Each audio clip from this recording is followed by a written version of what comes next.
All my life I've always jokingly heard that Greeks are loud. Hell yeah, we are.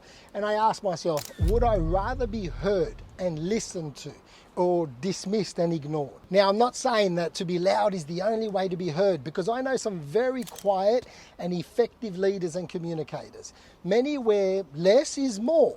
Whatever works and is effective for you, go ahead and do you. This is more about what works and is effective for me.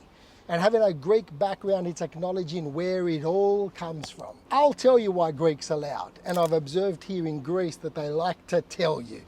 It's because they speak to be heard. They don't just speak with their voice, they use their whole body. From the battlefields where they ruled much of the old world, with its leaders being heard over all the chaos and commotion from their men, and then their men responding in kind. They were heard. Through to the great amphitheatres, where they designed the persona, a carved mast designed like a megaphone of sorts, with a mouth open, in which pushed the actor's voice to the upper reaches of the audience, telling the stories which are still spoken about today. They were heard. It's where philosophy was orated, and where the scientists and the mathematicians shifted and then shaped humanity. All were heard. Now, I've been traveling here alone for a few weeks now, observing people while also interacting with them. In the modern Greeks, we still find the courage, the sharpness of mind and wit, the rumbunciousness, the candidness, both laconic yet diplomatic, and all with a strong character.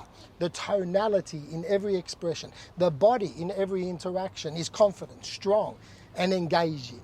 It makes a person lean in to listen and then obliged to respond, to be heard. Why am I saying this? Because in Australia, for many years, there were criticisms that I use my body too much when I speak too quick, or I don't have perfect structure, and my hands are all over the place. These are things I worked on. However, the more controlled and proper I tried to make myself, the more diluted and passive I felt, even restrained in what I wanted to say. For me, sharing what I want to say requires all of me. To let the variety of tones to flow, to speak without analytically thinking, and to let the body also express what the words are saying is where the passion comes from, the heart of what is being communicated. So I've learnt to ignore the advice that I hear and feel as needing to be more mechanical, artificial, pasty and boring. Those that want to listen will. Those that don't, scroll on. Take what you will.